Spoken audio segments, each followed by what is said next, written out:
Va ora in onda Radio Giornale Bellunese, notizie quotidiane sulla provincia di Belluno.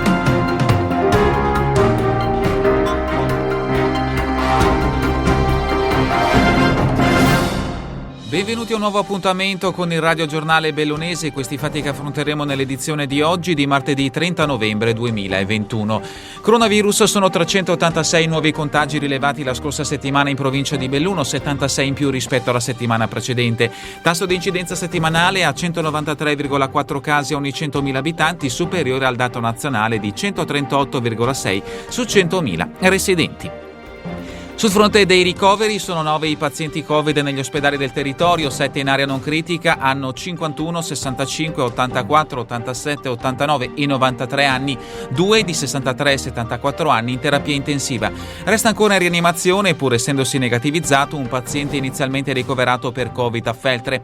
Tra i pazienti attualmente ospedalizzati, sottolinea l'USL numero 1 Dolomiti, 6 risultano vaccinati ad aprile, un dato che rimarca ulteriormente la necessità di eseguire rapidamente la terza dose. E il Veneto intanto rischia la zona gialla già dalla prossima settimana. A lanciare l'allarme il presidente della regione Luca Zaia, che ha invitato la popolazione a una maggiore prudenza e ad assumere comportamenti virtuosi. Cambiamo argomento, via libera dal Consiglio Comunale di Belluno al riacquisto da parte dell'ente degli impianti di risalita in Neve Gall. L'ok è arrivato all'unanimità nella seduta di ieri. L'operazione costerà 145.000 euro. Una volta riottenuto il possesso delle strutture, il comune capoluogo le concederà in gestione tramite un bando di gara pubblico. Nuova condanna e altri 2 anni e 4 mesi di reclusione per un 29enne residente nel Feltrino. L'uomo, già in carcere per una precedente sentenza di 6 anni e 6 mesi, arrivata per fatti analoghi a quelli contestati nel nuovo filone giudiziario, è accusato di violenza sessuale continuata su minore, tentata violenza sessuale, sostituzione di persona, detenzione e scambio di materiale pedopornografico.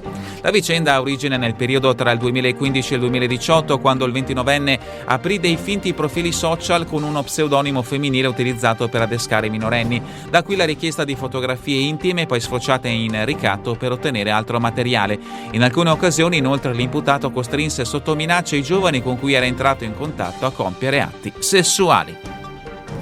Passiamo allo sport. Calcio Serie D per una notizia di mercato. Arriva infatti un rinforzo per la Dolomiti Bellunesi, che ha preso l'attaccante esterno, già ex Union Feltre, Mattia Episcopo. La dirigenza della Dolomiti non esclude inoltre altri movimenti in entrata nelle prossime settimane. Pallavolo Serie 3, non c'è frattura alla caviglia per Giovanni Candeago, lo schiacciatore della Darod Logistics Belluno, infortunatosi nella gara vinta domenica contro Savigliano. Le condizioni del giocatore sono però critiche, tanto che la stessa società ha dichiarato che al momento non è possibile definire con certezza i tempi di recupero. Con questa notizia è davvero tutto per l'edizione di oggi del Radio Giornale Bellunese. Vi ricordo che le notizie sono tratte dai quotidiani newsinquota.it, il Gazzettino di Belluno, il Corriere delle Alpi e dal sito del settimanale L'Amico del Popolo. A voi tutti un buon proseguimento di giornata, in compagnia come sempre di Radio ABM, la web radio dell'Associazione Bellunesi nel Mondo. Avete ascoltato Radio Giornale Bellunese, notizie quotidiane sulla provincia di Belluno.